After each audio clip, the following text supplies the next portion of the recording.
one. Drew, back at it again. Yeah, You're a busy been pumping man. that as hard as I can. You're a busy man. I mean, I am astounded at the amount of work that you were putting out. We were just talking. You said 4 books last year.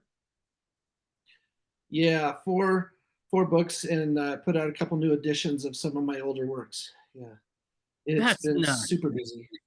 And On here, top of working for as a woodworker. Yeah. yeah, that's crazy. And see, here I thought I was doing good by, getting above 100 episodes, right?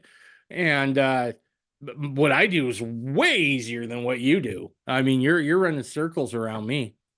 But so DNC 42, that's the next one in the annotation that you're doing? Yeah, it was unexpected. I sat down, I've looked over all the sections, I have kind of an idea of what I was going to do, and 42 was not on that list.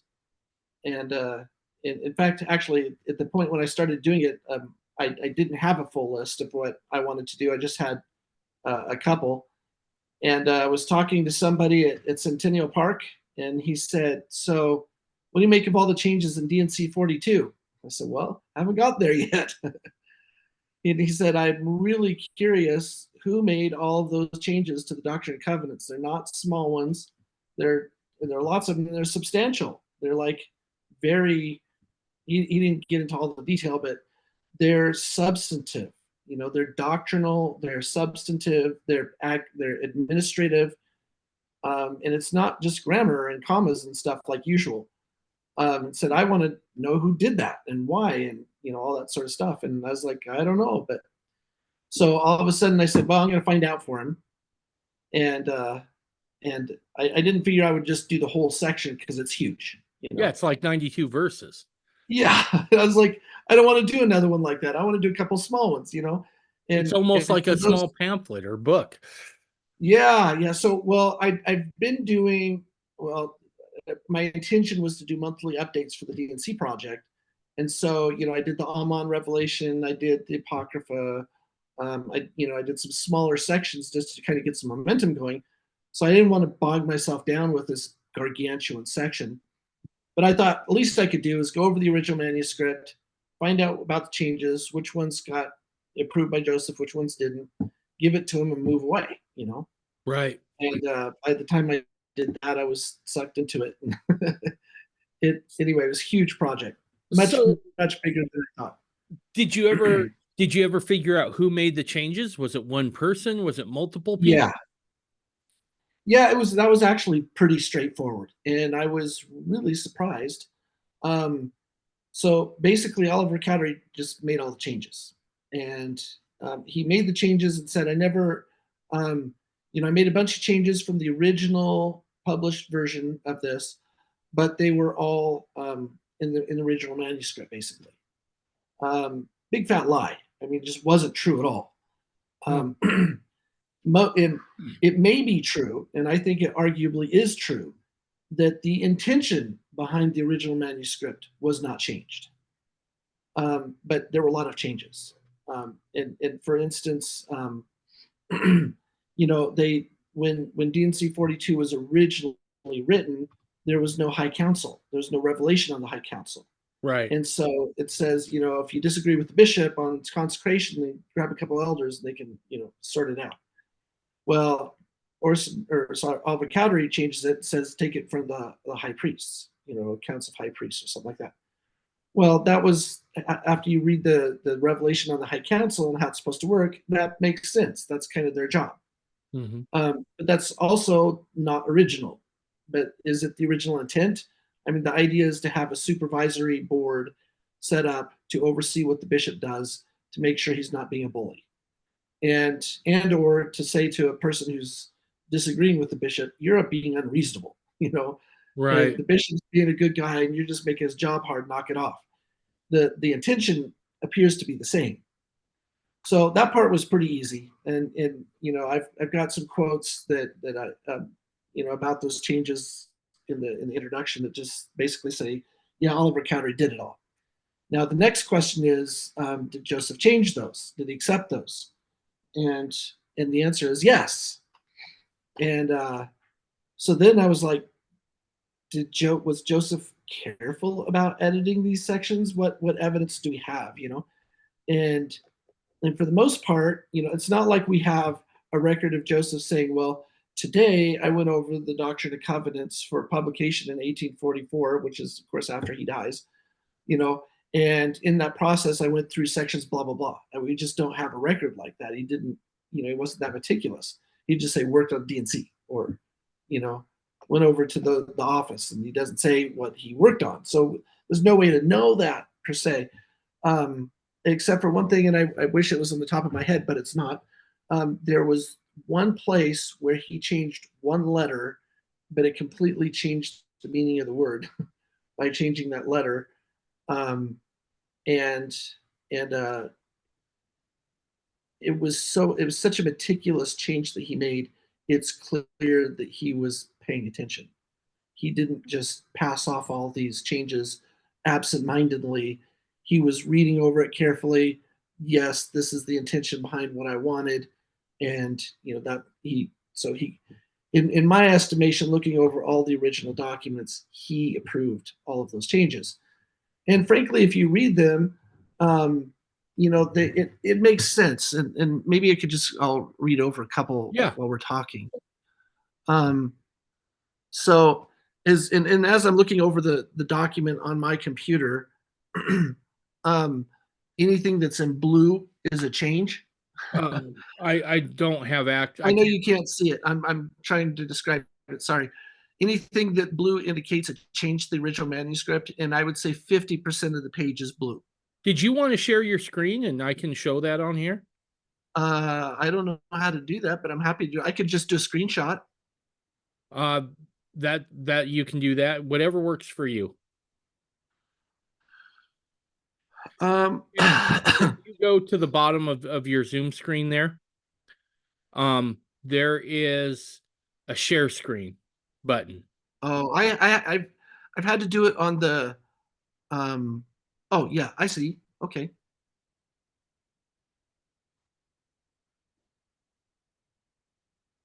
Hot disabled attendee screen sharing. Oh, there you go. Now you should be able to. Is it working? Not yet. Now try it. Stop share and then try share again. Okay.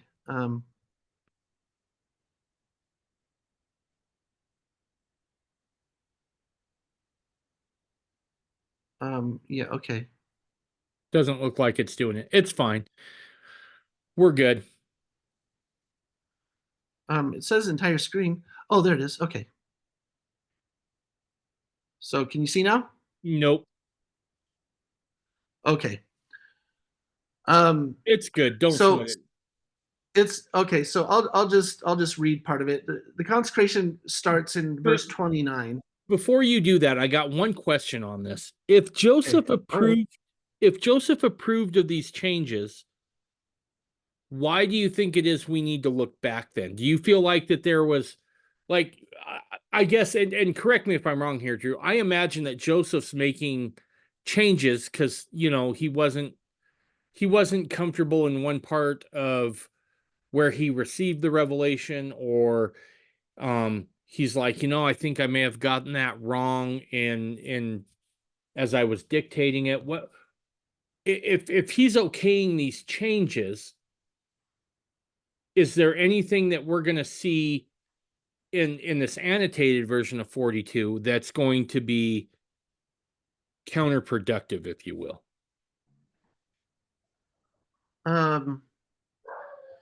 No, if I'm understanding you correctly, no.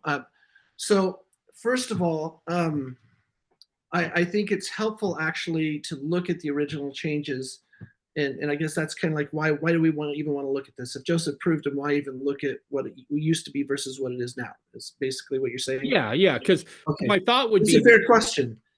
Yeah, and so I think there are two things, and this gets into a really big rabbit hole. I'm sure we'll talk a little bit more about later.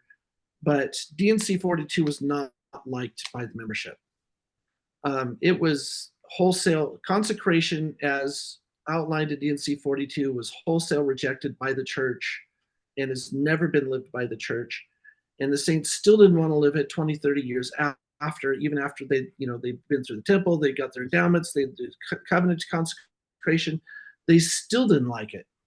And I'll talk about some of those talks later and kind of how they approached that. But so I think from that context, I think the changes are significant, because you look at it, and what I see when I see the changes is Joseph and Oliver Cowdery, probably. Thank you. Sorry, what you see, so for the audio, I'll just start what I just was saying over again. What we see is Joseph and Oliver Cowdery saying part of the problem with the membership is they don't understand the principles behind what we're doing. They don't understand what the Doctrine Covenants is trying to say. And so we're going to interpolate and mostly add a bunch of new material so that they can understand it better. And I'll give you some examples of those. That's why I was going to share some. And I don't have the original manuscript in front of me, so I have to literally look at each one of these and see what it is. But in verse 30, it starts out, and behold, thou wilt remember the poor and consecrated thy properties for their support. Okay, that's not in the original. It just basically says, thou wilt consecrate thy properties. Oh, okay. And in which thou hast with a covenant and deed, that's the original, but now it says, which thou hast to impart unto them with a covenant and a deed which cannot be broken. So he's saying, why are you consecrating? It's for the poor. Okay. Verse 31 starts out, all this is new. And inasmuch as you impart of your substance unto the poor, you will do it unto me. Right? So the original is basically saying, consecrate it to God. That's what it's saying. Okay. But they're saying, you're not understanding that if you're consecrating it to God, what it's really saying is give it to the poor people, and that is giving it to God. He doesn't need your stupid donkey. He doesn't need your mule. He doesn't need your 10 pounds of flour once a week. This is for the poor. Okay. So he's talking. So in verse 30 and 31, he's actually ascribing intent, what this is for. Right. Okay. That makes sense. All right. And then he says, in verse 32, which is a long verse, so I'm going to start in the middle, he'll just say, the properties cannot be taken from the church, agreeable to my commandments. Every man shall be made accountable unto me, a steward over his own property. So, at first it's just saying basically you consecrate some of the property, get some back. Right. But he's saying, okay, you're missing the point. You're laying them before the bishop to show him what you've got. He's taking all of it, everything. And then you're receiving part of it back, but as a steward over it. So it's not like you own it again. And Orson Pratt went to great lengths to explain this doctrine to the people. I'm not an Orson Pratt fan, but he does an amazing job in his commentaries on this section to really explain the principles behind it really well. And he says, like, the only way you can get an equality among the saints is if they recognize as a principle, everything belongs to God. I'm giving everything back to God. And we all recognize that whatever we're doing in our respective parts of the vineyard, we're all working for God and furthering his purposes. And so we receive back what we need, and everything else goes towards building God's kingdom. It's his anyways. And people weren't understanding that. They're like, you're just giving charity to the poor people. And they're teaching, and one of the talks in particular focuses and says, the first principle is get rid of the poor among you. Right. Like, don't get rid of the people, get rid of the poverty. Right. That's the first thing. And that's where a lot of people struggled right away, is they're like, wait a second, why am I giving all of my everything to the bishop? Like, what's he going to do with it? Right. And the Doctrine and Covenants says he's going to give it to the poor. First of all, get rid of the poverty. We got to get that out of our midst. And then after that's taken care of, then whatever's left over, then we use that to build the kingdom. So, but in the original version of the Doctrine and Covenants, that's not super clear. Okay. And and and so, you know, we have to have these uh, clarifications. Gotcha. Gotcha. And at any rate, and then, you know, there's some corrections. There's several corrections about, you know, if you have a disagreement with the bishop and all that sort of stuff, then, you know, it goes before high council and this sort of thing. But verse 33 is a good example of interpolation. It says, again, if there shall be properties in the hands of the church or in the individuals of it, more than is necessary for their support after the first consecration, which is a residue, all that's new. That wasn't in Okay. the original. So it just says, and again, with the residue, you know, give it to the bishop. But now it's explaining after your first consecration, if there's still extra, that's a residue, or that's, you know, then that's something that you're consecrating. So again, you know, it's not a one-off thing. And so I think when we look at these changes and recognize the saints were not willing to keep the original law. So Joseph makes an attempt to make it, or Oliver Cowdery, sorry. And I think, frankly, Oliver Cowdery was under Joseph's direction to do things. And Right. he did take some liberties with the D&C, got chewed out for it. And frankly, the editors in the 1844 basically said some people changed some stuff without proper approval. And so we had to fix that. And so there's a little bit of a spat about these issues. But at the end of the day, what the clear effort is, if you look at the actual changes in this section of the D&C, is just trying to get people to understand it better. It's like you don't understand the purpose of consecration. You don't understand what we're doing. And that's really the problem. And if you understood better, maybe you'll live it, right? Okay. So I think that's why it's helpful to look at all these changes. And literally, like I was saying, if I'm looking on the paper and I've got all the changes in blue, and that's just a format thing for digital versions of in my software. Half of the page is blue because there's literally that much was changed, and it's not commas and punctuation or capitalizations or bad grammar. It's interpolation over and over again. So do you find that most of these in 42 are additions rather than wholesale Yes, changes? almost no deletions, almost all additions, Okay. and they're very interpolative. They're very clarifying. There are some that are changing. Here's the administrative things that have changed with the church, like I mentioned, High Council. There's several of those things, but mostly it's just trying to get people to understand this is what the bishop's going to do with your money. If you're going to go give the bishop $10,000 today, you're going to be like, I want to know what you're going to do with $10,000. You know. Yeah. And if you're with $100,000, you're like, I'm giving all of it to the bishop. He's going to give me 30,000 back because that's what's the average, you know, amount that saints get. What's he doing? That's $70,000. I'm Right. working my butt off. You're going to take 70% of my money. I want to know where it's going, right? Mm-hmm.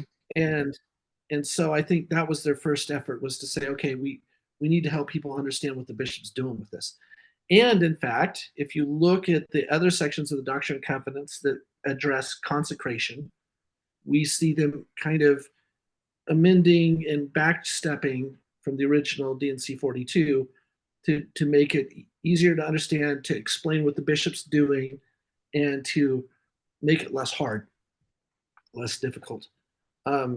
And that didn't work either. But that's kind of the next stage of the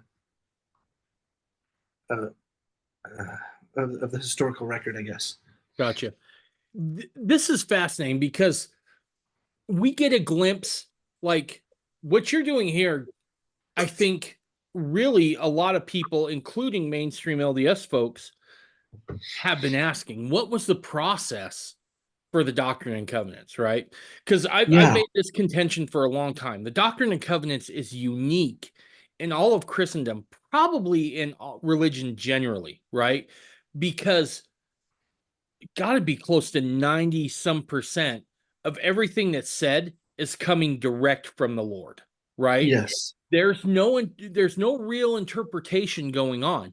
It's Joseph asks a question, Joseph gets an answer, they get published, right? With some editing, Yes. that sort of stuff, right? Now, Yes. I think that why this is so interesting is that this gives a glimpse into the process of how Joseph Smith received revelation.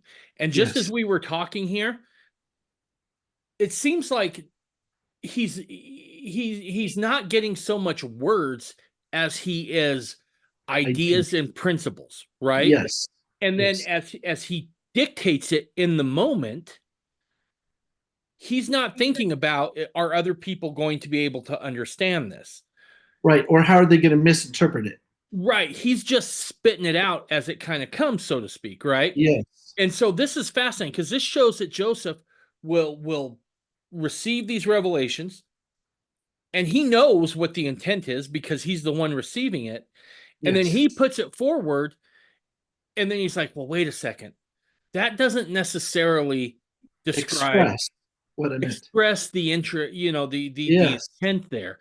And so this Exactly. is fascinating because this kind of forces Joseph to go back and almost reanalyze what he had got in the moment, and could look at it and go, okay, so I'm going to have to add some explanation here because this is what I really received. Yeah. That's fascinating. Yeah. Can I interrupt there? Yeah. I that is such a big part of what's happening here, and we're going to see it all throughout church history with consecration. But I just ran across a passage with that on the baby resurrection doctrine the other day, as I was reading in the words of Joseph Smith, and looking at some external accounts of the baby resurrection doctrine, which was that babies that died would be resurrected as babies and stay babies, reigning on thrones. Well, one of the interpretations has been, well, Joseph changed his mind, he learned better, and later he said that they would grow, right? Mm-hmm. Well, one of the original accounts is, and the original accounts are pretty vague, right? But one of the original accounts there that didn't get published as the TPGS or whatever, that account basically suggests that the baby will grow when it's resurrected until it gets its full stature. It's not super clear, but it throws that somebody heard that as part of the discourse and they understood it at that time. The same thing he was teaching 10 years later. Well, there's another account of Brigham Young saying, well, Joseph said they wouldn't grow, and later he did grow, and I can't make any sense of it. And he's disturbed by it. Well, I think it was William Clayton's journal is the one that picks up from the first count when everybody else said they wrote down Joseph said the baby's going to be resurrected and reign on the thrones as a baby. He was the one, I think, so subject to correction, who wrote in his journal entry, Joseph taught babies to be resurrected and would grow, and so he caught the nuance, but most of the others did not. And so then the formal record sounds like, he's going to be resurrected as a baby and stay that way. But he's telling mothers, grieving mothers privately, when your baby's resurrected in the millennium, you'll get a chance to raise the baby until they're fully grown. Right. And then later he preaches that publicly because people are confused because they misheard it. But he's not learning, he's correcting. He didn't express it well the first time, and maybe it wasn't recorded well either. And we're stuck trying to decipher all that. And there's a lot of effort going back historically for historians to try and say, Joseph was just learning. True, he was learning. We have evidence of that. But that's not always the way you need to interpret the historical record. And I think D&C 42 is one of those situations where historians and people talking about consecration want to say, well, Joseph was just learning. He wrote down this idea. It sucked really badly. It didn't work. Nobody liked it. And so he tried a new version. And so he writes, in this other section of the Doctrine Covenants, well, you don't consecrate everything, just your surplus. Okay, so that makes it easier. Now people aren't quite so scared. They can still, keep stuff and not lose it by deed and all this sort of thing. And but if you read the discourses of the early brethren talking about what happened, that's not how they understood things, and that's not what was going down. And I think that's super, super interesting all by itself to explore that question of what they were teaching in terms of what you were saying earlier. This is God giving a revelation. And what we have is Joseph Smith expressing his understanding and then correcting some details later. But God's still the one in charge telling him the details. Joseph's not making up the details. He's making up how you express the details. So you know, is God learning? You know, he's not being surprised here. He's Right. not learning. And you know, so that nuance of how you look at the text changes things. And so this is where it gets really interesting to me. And what really changed my perspective doing the research for this book was mostly Orson Pratt. And to be fair, I'll kind of reiterate, I've been an anti-Orson Pratt person in my mind for multiple reasons. He got in trouble with Joseph. He got in trouble with Brigham. He fought with Joseph over doctrine a couple times, not as heavily as he did with Brigham. Fought heavily with Brigham, repented, said I'm so sorry, and then he published against Brigham again on the same issues again later. Anyway, you know, I mean, so I'm not a big Orson Pratt fan, um, and you know, at any rate, you know, it is what it is. He's a good guy. I'm not trying to badmouth him. I'm just not a big fan of him, and I don't always trust what he says doctrinally because he's very well read, but he didn't always understand what was being taught, and then he adjusted from there, and that's fine. But I want somebody who's inspired. That's somebody who's thinking Right. hard. You know, I can think hard, and I like to think hard, and I like to trust myself when I think hard. But at the end of the day, after I think hard, I pray and you know ask for correction. And Right. it seems like a lot of times Orson Pratt didn't do that. And in fact, Brigham Young taught him at one point. He said, I don't remember the exact thing, but Brigham said something to the effect of, I haven't read the Bible in 30 years, and you'd be better off if you didn't either. You need to spend more time praying on your knees in the woods, and then maybe you'd be more doctrinally strong because you could get some revelation instead of all your stupid ideas. I mean, You know, anyway, yeah, they exchanged words. It wasn't quite maybe that harsh, but maybe it was. It depends on how you read it. But you at know, any rate, so, I find the interactions between Orson and Brigham fascinating, right? Especially when they're contentious. And the reason I find them fascinating is I think that um that he what we see is we see two guys who are passionate about what they believe, right? And I'm with you. I'm not a terrible fan of Orson Pratt, um, which breaks my heart because he was a surveyor. But but but at the end of the day, I side with Brigham on way more things than I do with Orson. However, I think that kind of a sidebar here because there's a few things I want to unpack on what you just said. Um, you got two guys who you just get the feeling are kind of the same in some ways, right?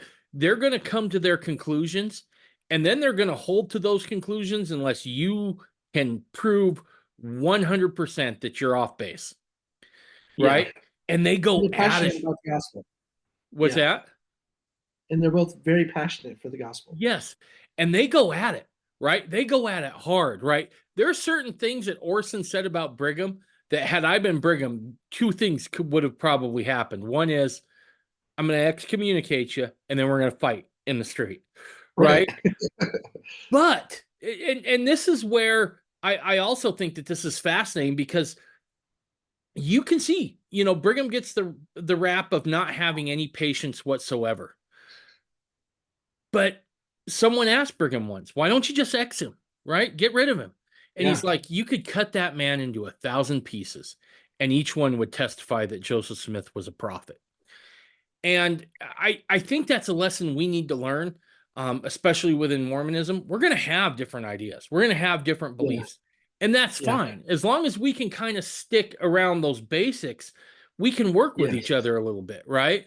Yeah. We may not be able to hug it out on Sundays, but we can sure work together on Saturdays. And Yeah. I find that fascinating.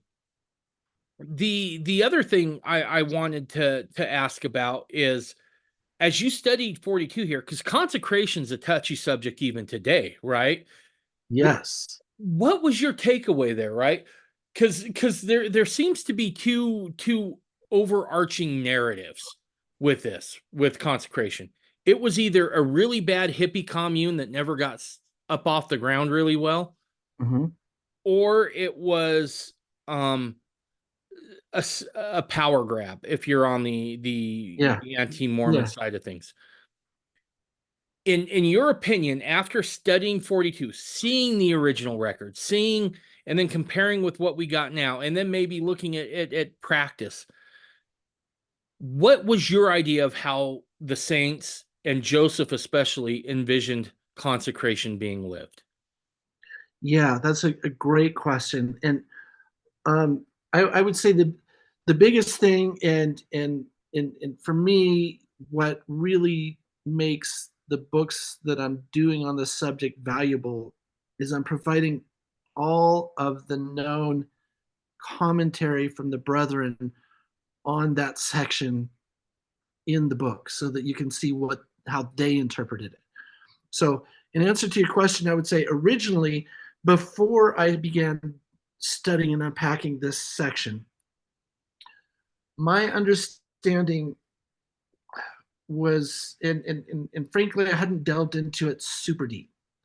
I was um, I was heavily involved in the Rocky Ridge Order as an attorney. I was heavily involved in attending their meetings every week for a decade, or closer to 15 years. I listened to all their thoughts and arguments many times in priesthood about what consecration was, um, but I felt like I hadn't really researched it well.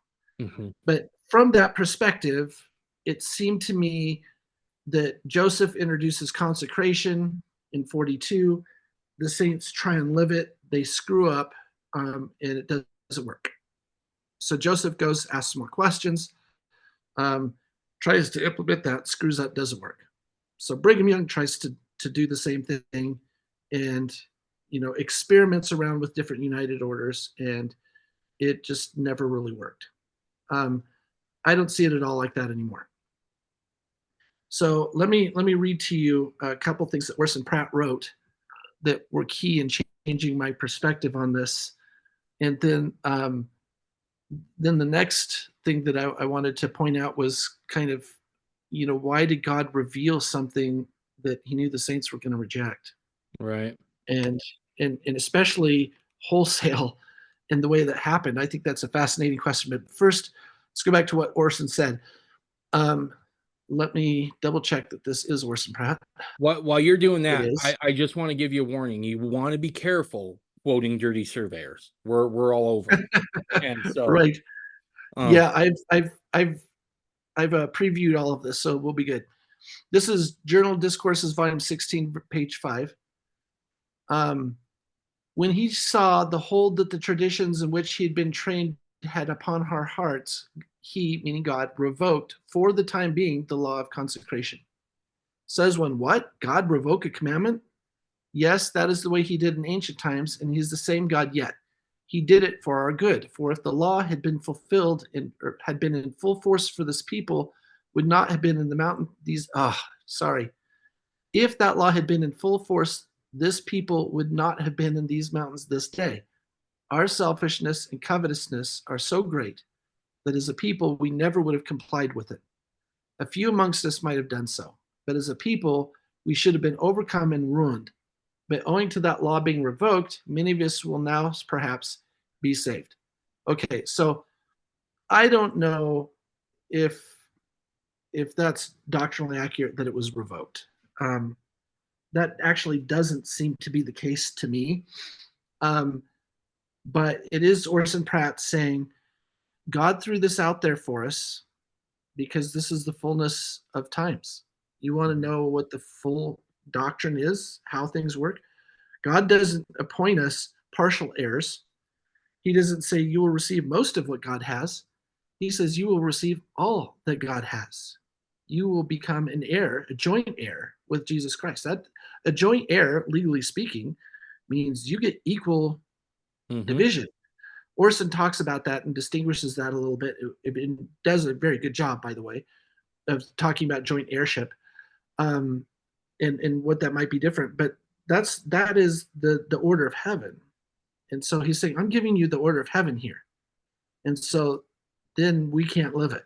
We screw it up. We're like, this is too hard. And frankly, I think the major reason is because we don't trust. If God was the one who's the bishop, then we'd be like, okay, take it all, and we wouldn't be so covetous maybe. But because we're appointing a man and saying, okay, Brother Drew's going to be the bishop, and say, well, Brother Drew doesn't know how to manage his money. He's been poor his whole life. I'm not giving him my $100,000 to give to somebody. He doesn't know the right person to give it to, and that sort of stuff. So I think that's a big part of it. But still, he's given us a commandment we can't keep. So Orson Pratt goes on to explain a lot of what it's about. And he says we need to get two things to get this figured out. What first is we're consecrating to God. And so he says, this is Journal Discourse 2, page, 300 and something. Looks like 7 maybe. When a man wishes to give anything, let him give the best he has got. That's a principle the saints did not get. And Brigham complained about it quite a bit. He's like, some people's idea of consecration is they've got, okay, I've got 100 horses, so I'll give you 10 horses. And one of them's got shoe rot, and the other one's got a bad knee, and the other one, is so old it can barely do things, and he complains people had consecrated cows that had all the teats bitten off by the coyotes, and so it no longer could be milked well, and this sort of stuff, and so people are kind of giving their junk to the bishop. And so Orson Pratt's like, first of all, you don't give your worst stuff. You give the best. That's what sacrifice has always been like that. So you don't get that.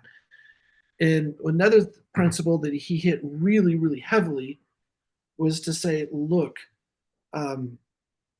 this is what you don't get. It's the King Benjamin thing. The air that you breathe, you owe to God. Every particle of this planet belongs to God. However it's been reorganized in the form of a wheel or paper or steel or fork or whatever form those elements are, they're God's. You are just a steward over them. Your wives, your children, they're borrowed. They are borrowed. Those are God's, and you are borrowing them. And you need to understand they are God's. Until he himself, with his voice, declares that they are yours, they are not yours. That horse is not yours. The house is not yours. Get it through your head. It's God's. And if we understand that, then we begin to understand consecration. That we're just giving back to him what's his and letting him decide through his bishop what you get back and what you need. And, then at that point, you get what you need to survive and what you need to do for your business to increase your income and to make more income and more surplus for the next year. That's what you're giving back in excess of your needs, so that every man is developing his talents and producing as much as possible for the order by divvying that up in a way that's the most wise. That was the idea. And he said, if you understand that the idea is everybody to give their surplus, and then we divvy it out to those who are able to generate the most and make the most increase with it, and it's all for the kingdom and you're all going to benefit from it. If you could understand that principle, then you would struggle with consecration. But everybody's like, I earned it, I want to keep it. And the poor feel entitled to help or something. And so they're like, he's got all this extra money. It's not right for me to live underneath him. You shouldn't live above your brother. And they're doing it, so they get bitter about it. So everybody's griping at each other. He said, you're just not understanding the principles here. And so they really tried to, and Orson frankly did a better job than any of the other commentators and hit the topic more frequently than in any of the other commentators. So this is where it gets interesting. And I'm just going to read one quote for you, and it's in Journal Discourse 13, page 2. It's Brigham Young.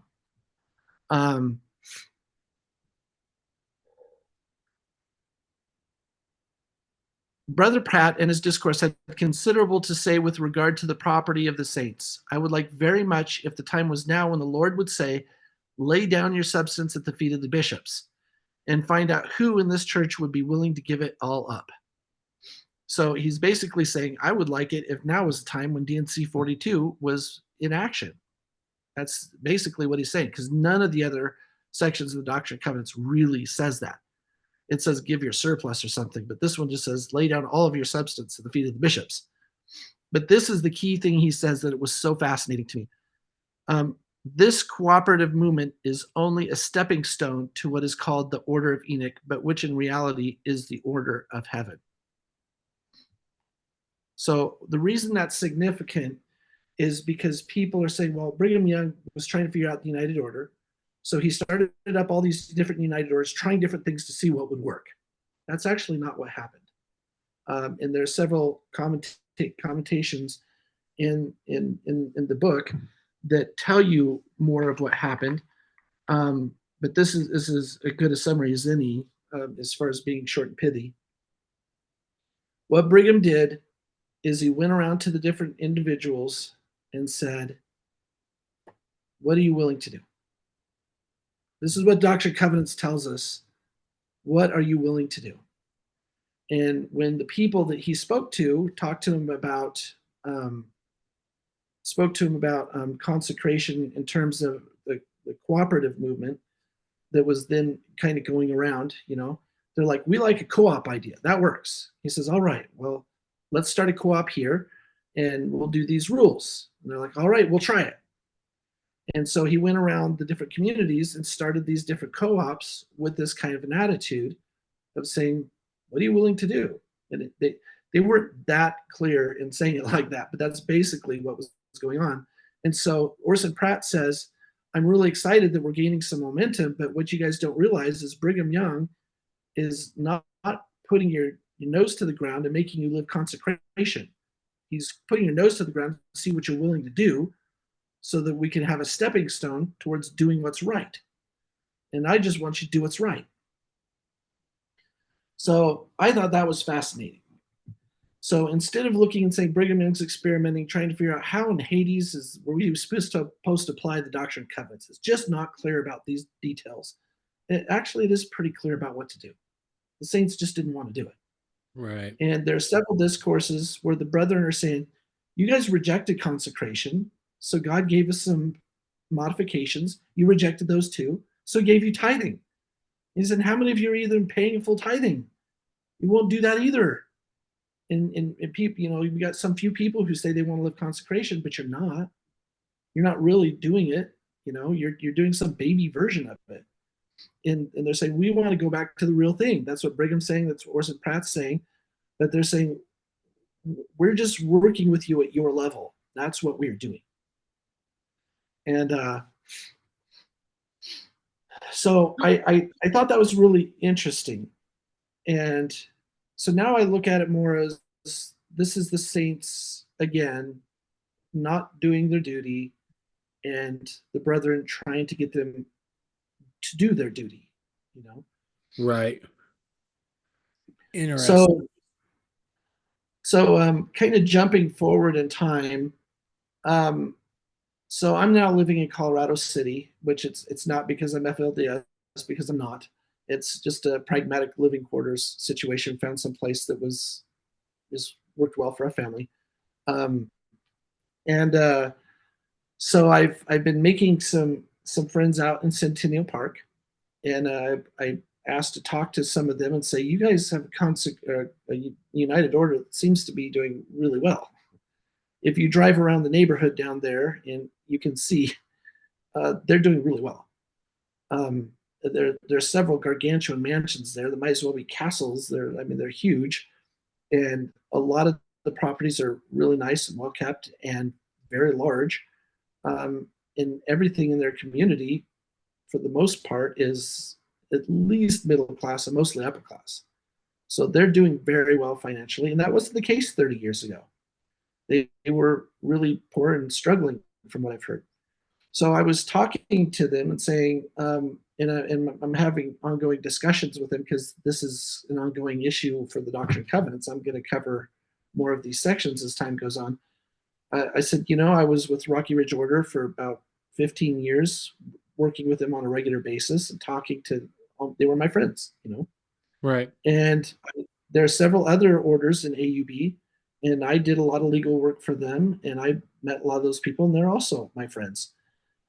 So I kind of have an idea of how they've implemented the United Order and how they've done things. So what did you guys do?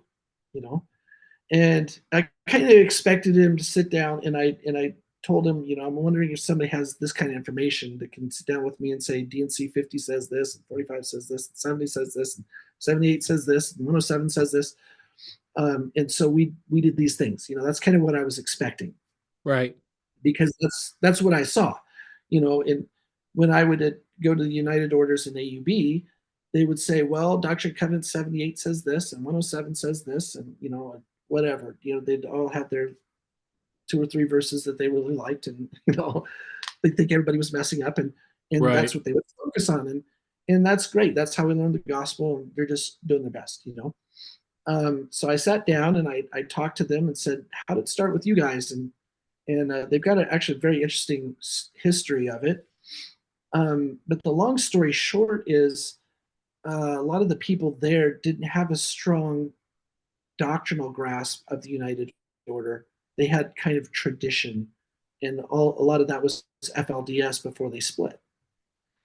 And so they had a really strong feeling about United Order and serving and helping one another, but didn't have a strong doctrinal grasp of it. Gotcha. So at any rate, they had a kind of a fledgling version of United Order started up, but I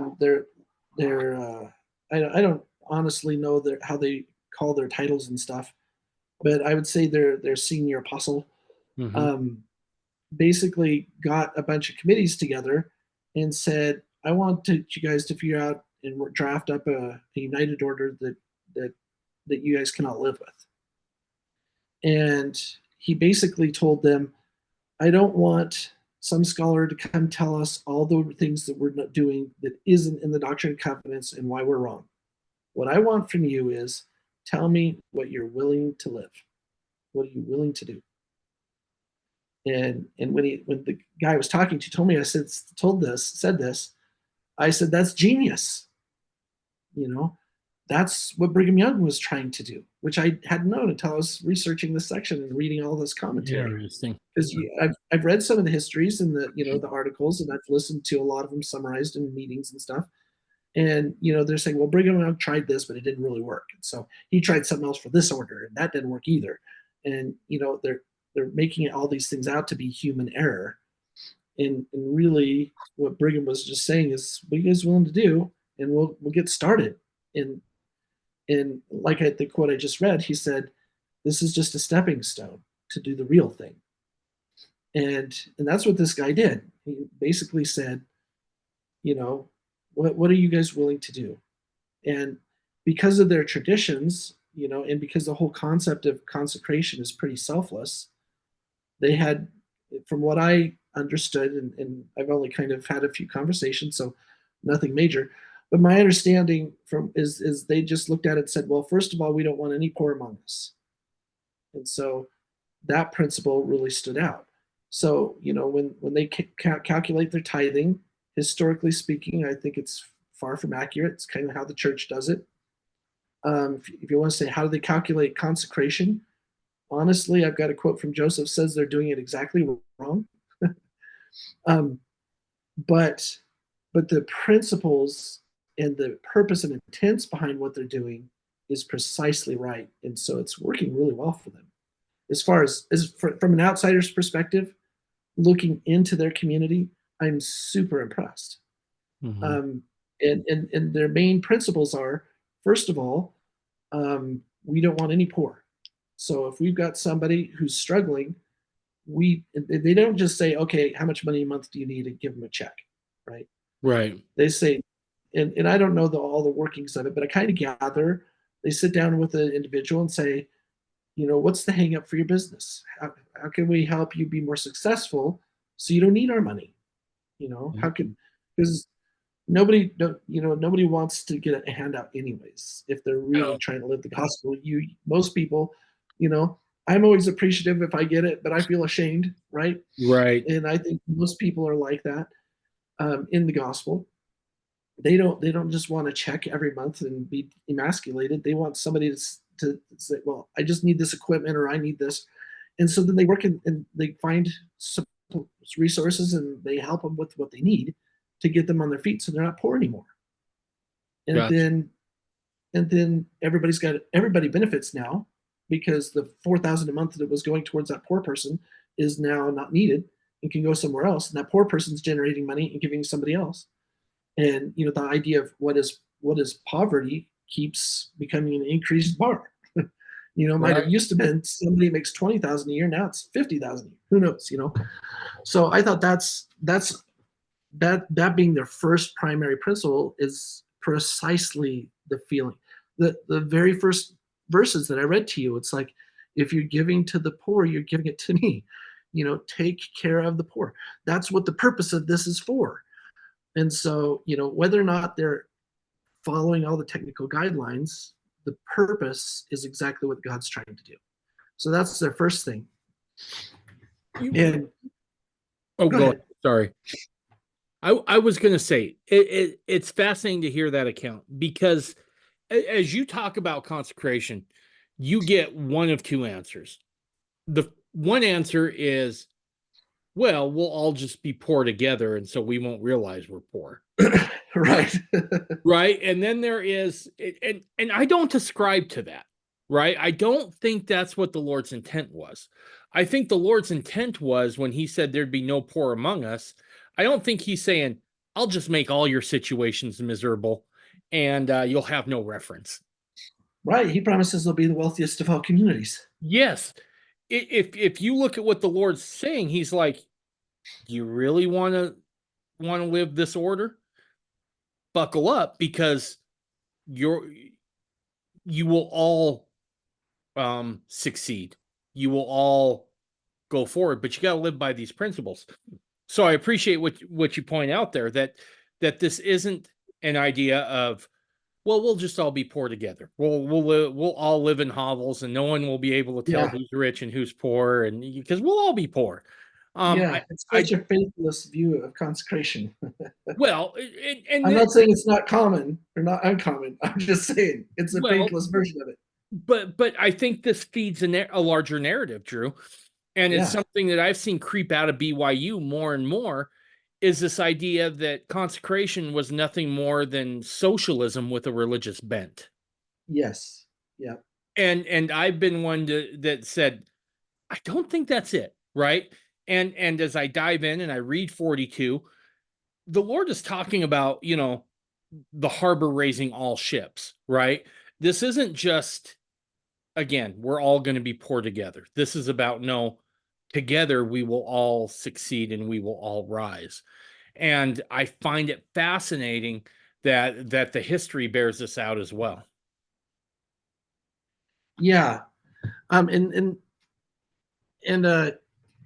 I as the brethren are talking too, they're like, if we will do this, we will be one of the wealthiest communities there is. Right.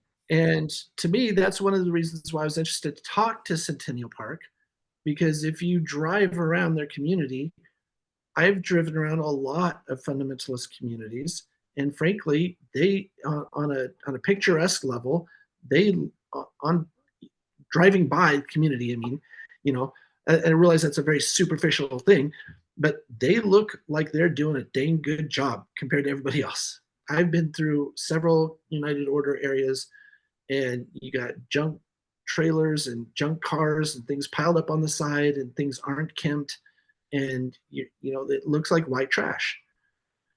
And I commend them for trying to do their best and try and build up and stuff. And sometimes you got to start from somewhere, and sometimes that's all it is people are just barely starting out, and they're trying, and there's nothing wrong with that. But when you see a community where everybody's apparently everybody's wealthy and they're living united order, and you say, that looks an awful lot like the fruit that God promised if you're doing it right, So that's what really got my attention talking to them, and has had my interest from a historian's perspective and a doctrinal perspective, is whatever their failings are. And I don't know, I don't know what all their doctrines are, and all this sort of stuff. That they've got good fruit on their consecration, Right. and I've met a lot of really good people there too. Um, and so I have to look at that and say, it looks like they're doing something right. And what I perceive that they're doing right is precisely what I was perceiving from the early brethren's discourses, is saying, look, you need to understand the principles behind this to live it right. If not, you're just going to be upset and stuck in your traditions and, worried with the scarcity mentality. What's the bishop going to do with all my extra money I gave him? Right. And if you have that attitude, you're not going to make it. You have to understand everything's God's. You have to understand that everybody's attitude in the order is to build God's kingdom, and you're working together to maximize that effort. The farmer isn't going to bring up as much cash to give to the bishop at the end of the year, no matter what you give him. He's not going to produce as much of a cash surplus as the industrial guy is going to do, or the banker, Right. And so you give the most money to the banker, you give the most money to the industrial guy who owns a big company, who's going to buy a new machine that's going to create a lot more jobs and ultimately bring a lot more money into the community. And if you look at it like we're all building together, he's going to pay 100,000 toward the new church, and I'm going to put 2,000 towards the North Church. But we're both going to worship there, and we're both going to learn there, and we're both going to benefit from there. And if everybody's got that attitude that we're working together to build a community and to build Zion, that's when you can actually make it happen. And then also, the point of this is what you're doing to others, you're doing to God. So take care of the poor and the widows and the orphans first, and do that. So on that level, on just the principle level of what the brethren were preaching, is this is the whole point. That's what Centennial Park's doing right. Interesting. Now, if I wanted to be a cynic and be a jerk, probably, and say, well, you're computing your tithing wrong, you're computing your consecration wrong, you're focusing on these things that aren't even in the Doctrine and Covenants. If I wanted to poke and be critical about it, I could find things to tell them they're not doing right. But at the end of the day, what they are doing so well is what the brethren were saying. This is what the consecration's trying to get you to do. Right. It's trying to teach you these principles.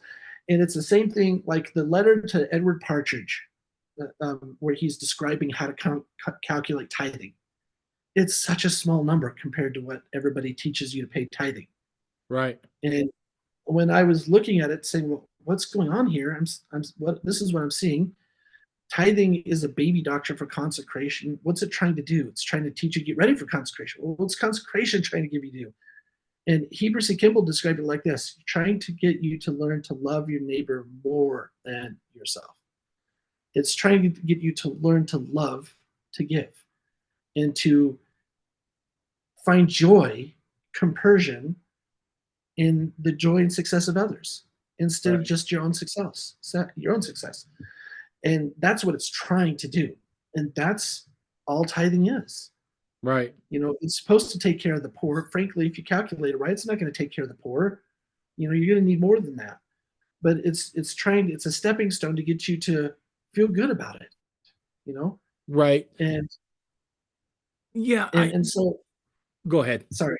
No, go ahead. So that's what I see with consecration. That is the principles behind it. That's what that community is getting right, and that's what the early brethren were teaching about D&C 42. Whether they know that or not, Right. that's because they've got good hearts and they're trying to take care of each other, or whatever their attitude is, they get it. And so even if they're not doing things right, they're being prospered because the principles they're applying are right. And that's what the early saints were not getting. They weren't understanding the principles, and that's That's what the changes we read in the D&C 42 are aimed at, is teaching the principles. And that's what all the discourses about D&C 42 were about, is the brethren saying, guys, you're quibbling over all these details, but it's the principles that you're missing. Right. Quit Right. worrying about what the bishop's spending the money on. He's just trying to build the kingdom.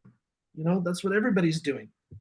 And Well, I think I think to get to that point to where you would trust, and this is, I'll be honest, this is part of the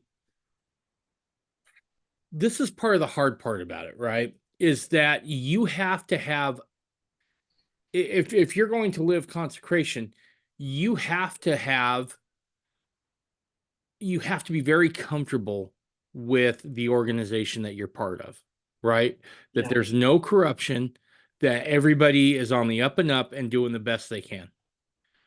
And I think that is is the hard thing with that. There is trying to find that organization, right? yeah, And then being able to say, okay, you have one bad actor, but he's just one bad actor and they removed him or whatever. And then have that kind of nuance as well. But I think something else, and you've gone back to this a couple of times, and I really like what you say there, that at some point it's about understanding the principle, right? Of what it is we're doing. I looked for a lot of years for a church after my old man died. And I think I probably would have drove those early brethren in the church nuts, because I know I drove some of my leaders in the LDS Church nuts, because I kept asking the question, why? Explain this. I yeah, remember I had a girlfriend in high school who was like, you should come check out my church. And she was Catholic. And so I kept asking why. And I remember I got told, you're not interested in learning. You're interested in picking this apart. And I'm mhm, like, well, if it's God, I think I should be a little choosy, right? I mean, I think I should have this kind of figured out. But those principles, right? And you pointed this out earlier. It was about trying to, consecration was still a stepping stone to that city of Enoch that people were trying to do, that community, that yeah, society. And I think Heber C. Kimball spelled that out well. If you want Enoch City, you want to be those people, well, this is what you got to do. You got to love your neighbor at least as much as yourself, if not more. And the we can talk about rules, regulations, programs, covenants, conditions, restrictions, all those things all day long. But if we don't grasp the principle behind it, good luck. Good luck. Nobody was ever won over by a program or a rule. And if they were, they didn't last very long, because at some point, every program and every rule loses its varnish, right? It yeah. it always becomes at some point somewhat burdensome unless you understand the principle behind it. Do you think that's what the early saints really struggled with more than anything else, was getting the principle, or do you think there was other stuff there at work with it? Yeah, I don't think they got the principle at all. Right. There was, there was a core group of half dozen families that were interested in, I want to say Morley or Campbellites, but now I forgot. I should just know off the top of my head, but my brain's already on a different project. The they had been interested in a kind of a communal group called the Family That Was Started, and they were asking Joseph about it, and so that's when he got the revelation about it. So some people were very interested in the idea of consecration, and I'm sure they gave it a different name, and they wanted to know more about it. But most of the saints were clueless; they had no idea. And then you've got, of course, immigrants coming from across the globe coming in and converting, and they had no concept or idea of what it was. And then you've got all these different cultural traditions of who takes care of a family and how's it supposed to be done, and they all have to upend that and do something completely different with the way the revelation comes out. It was they just didn't get it. And frankly, I don't think the concepts were outlined that much in the original version. And I haven't compared to see what the 1844 version that is the subject of my book, how that compares to the modern D&C. I've done that with other sections and seen changes and stuff, but I don't care anymore. I just want to know what the early brethren were teaching. So that's, as a historian, that's what I'm interested in. That's what I look at. But yeah, it appears to me they just didn't get the principles, and the brethren said that multiple times and said, so let me drill this point into your head so that you can understand the principles.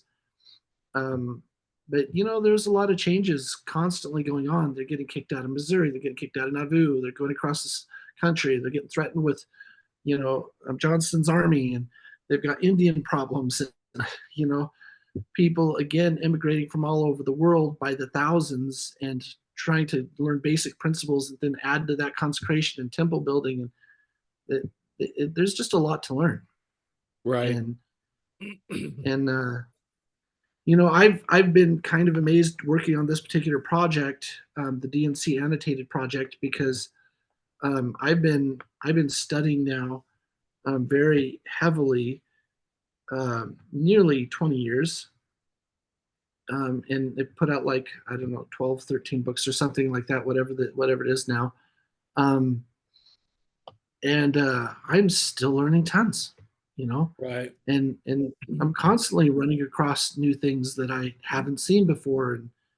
And somebody from Centennial Park said, well, have you seen the quotes by Joseph that he wouldn't even do a United Order organization anymore?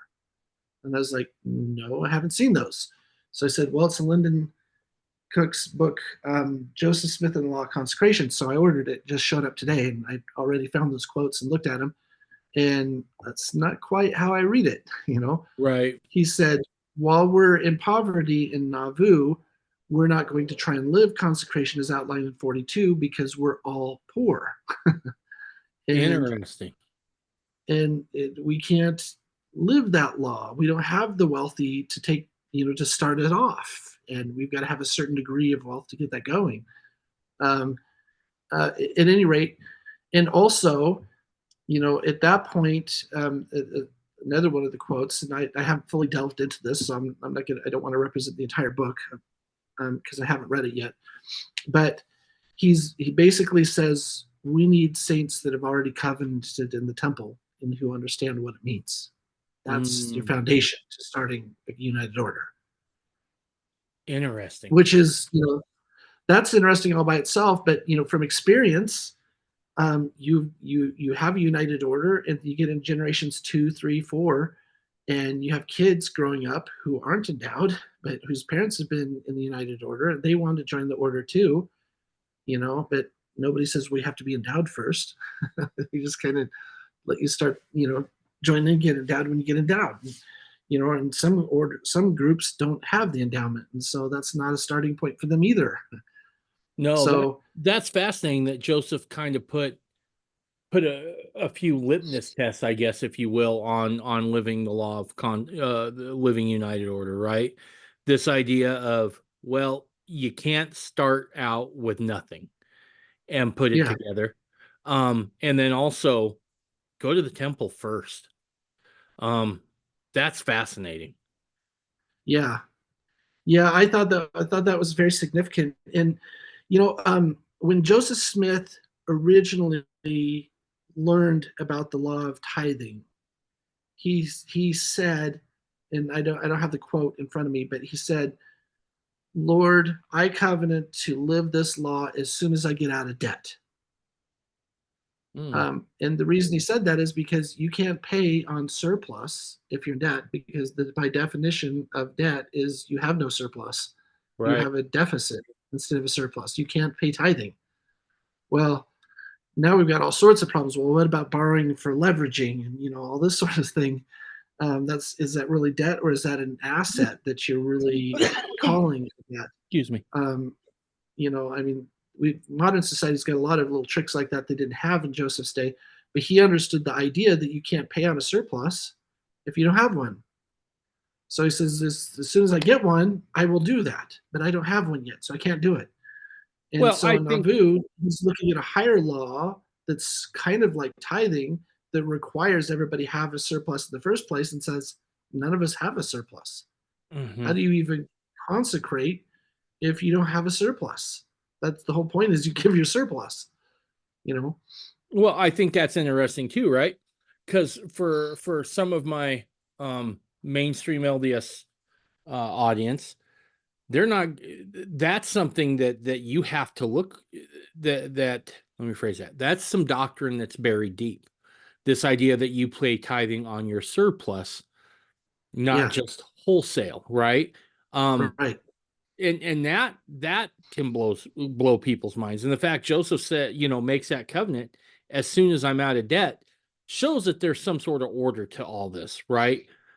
So often I think people have conceptions of what they think tithing, consecration was, and United Order, which was, well, you just showed up and you gave everything to the bishop, and then you got a little bit back, and Yeah, you pay your tithing, no matter if you're making money or not, because you gotta pay it, right? You gotta be able to be worthy to see your son get sealed to his wife, or yeah, baptize your kids or something like that, right? It very much is kind of an entry fee, so to speak. yeah, When Joseph talks about tithing, it's a different picture.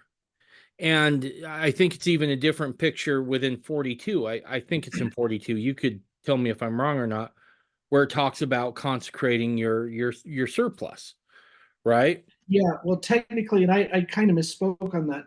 In 42, it does say you give everything to the bishop and he gives Yes. you what you need for your support back as a steward.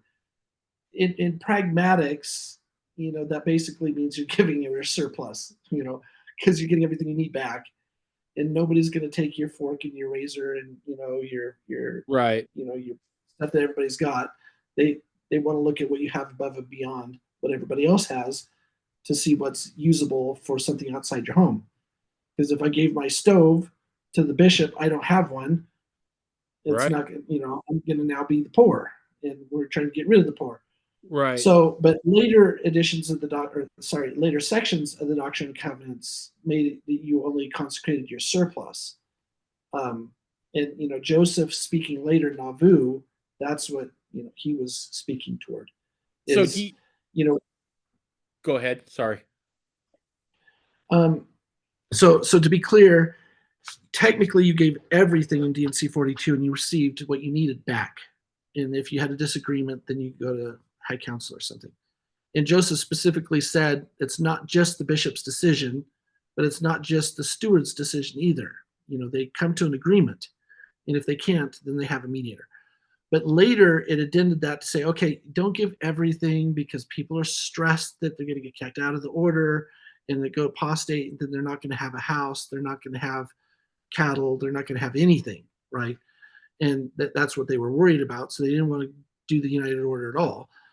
So I said, okay, just give your surplus. And frankly, that's really the principle behind it, anyways. You determine what your surplus is, and then you give that or most of that to the bishop. And Joseph's looking at it, recognizing you're at a standstill. If nobody has a surplus, we've got nowhere to start. You Right. can band together, like, and this is really common with Mexican families. They come across the border, and I've met a number of families like this, and each month they get together. And frankly, the Rocky Ridge Order started this way too. They get together, and at the end of the month, they say, "Okay, how much money do we have?" And everybody throws their whole paycheck in cash on the table. And said, "Who needs what?" And then everybody just kind of says, "Well, I need this much," and if they've got enough, everybody divvies it out. And usually there's a deficit, and somebody says, "Well, I can hold off on the daughter's dentist till next month," and then they separate their ways. Well, that's consecrated at heart, but it doesn't get you very far out of poverty Right. until somebody's really got a surplus. And I Right. think by the time Joseph was making these comments in Nauvoo, he recognized if you don't have a surplus, you're just doing like those groups of Mexicans, and it's usually extended family. It's not like there's any hard feelings or anything, but they're just kind of, I'm giving you everything. Right. And who needs it the worst? They get it first, and and we'll all suffer for whoever needs it the worst if necessary. And if that's so and so's immigration fees, so they can get an attorney so they don't get deported, then that's the most pressing issue. That's what we pay for. Right. And we'll all work overtime and make it happen. But that's not prospering. That's Right. just scraping by. And that's why I think Joseph said, as long as we're poor, we're not going to try and organize anything. It's not worth it. Let me ask you So I clarified that. that recognition that Joseph had that hey, it's on, your surplus, right? Do you feel like that is kind of the way it was supposed to be lived, or do you feel like that's like taking a step back, maybe like with the children of Israel, not receiving all the covenants, just receiving a portion? Yeah, kind of both. Okay. So here's how I see, and this is where I take a step further back from all of this and say, why did God set up the consecration like he did in 42? Right. Why not just say, determine what your surplus is and give that to the bishop? That's what he did later, but he didn't. Why? What principle was he trying to teach in 42 that we don't get if we just look at our surplus? And that principle, as I see it, and the early brethren talked about, I've already alluded to, but it's all things are God's. If you give only your surplus, you say, I calculate my surplus, now I'm going to give some of that. Okay, that's a good step. That's beyond tithing. That's good. But what's your mindset? Your mindset is, this is my stuff, and this is what I don't need that I bring in as my income, that I've earned. This is what I'm creating for somebody else or for the order or whatever, but I created this, and now you can have it. Well, that can be a giving heart. That can be a good thing. But it's not understanding the principle that everything is God. It's not saying, God gave to me the talent to make this money. God gave me the resources to make this money. Frick, God made me healthy so that I can make this money. Right. He didn't allow all these disasters these other people are having into my life so that I would be poor or crippled or unable to make this money. They're not recognizing all of these things, or they're able to not see those principles with the later version of consecration. So I see D&C 42 as God saying, I'm trying to teach you this principle, and the net result is the same as what I teach later in the later versions of the Doctrine Covenants. Consecrate just your surplus. That all shows up. The net result is the same. Gotcha. If I say give everything to the bishop, he gives me everything I need back, and the surplus is what he keeps. Versus we determine what surplus is, then I give him the surplus. The end result is the same amount. But Gotcha. what's different is my understanding of what I'm doing. With one understanding, I'm saying everything's God's. I'm just giving it back to him, and I'm staying steward over what I need. The other attitude is saying, I created a surplus because I'm a good guy, pat myself on the back, and I'm talented, or I'm awesome because I can make a lot of money or whatever, and I'm giving my surplus to other people who aren't as good as me. Gotcha. And I'm not saying that's what everybody's attitude would be, but you can have that attitude. And so that's why I see God revealing D&C 42 as is, and then later changes as things go on. He's just saying, okay, you didn't understand the principles behind here. So let's get to the nitty gritty, because that's what you're so worried about. What percentage of my surplus do I give for consecration? That's what you want to know. So let me help you with that. And then after you do that for a while, you'll get the spirit of it. You'll say, oh, this is what it's really about. Give all of my time, talent, and efforts. I see. Okay.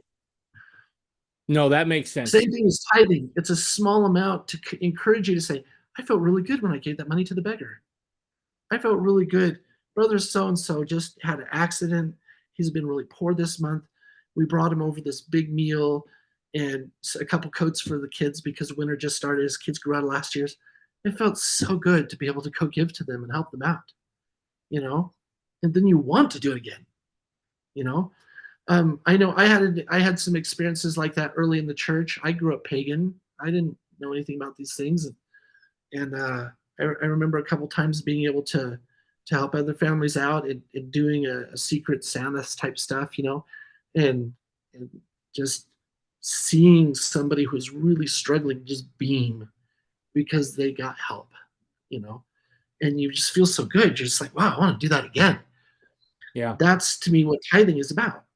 And and same thing with the modified versions of consecration. He's saying, okay, maybe you don't understand the principle. Let me give you kind of a Kickstarter here. Let me give Right. you something to spark that understanding in yourself.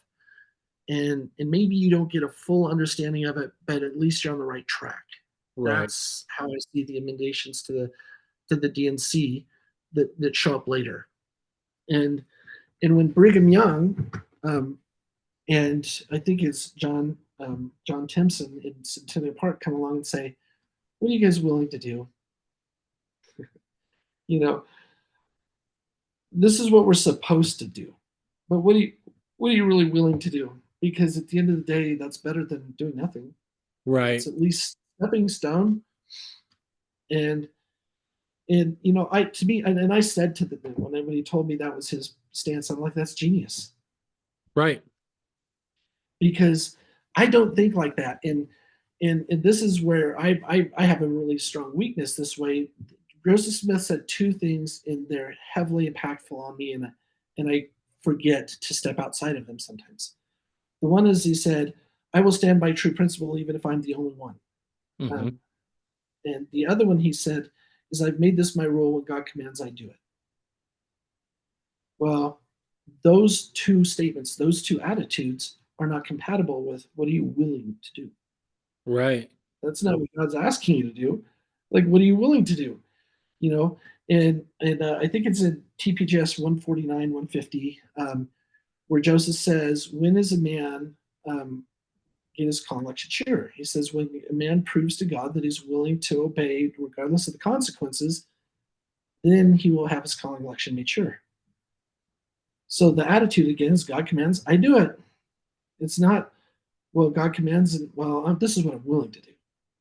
Right. That's not part of the equation. Um, and there's a different attitude that's required there, and so I don't get past that.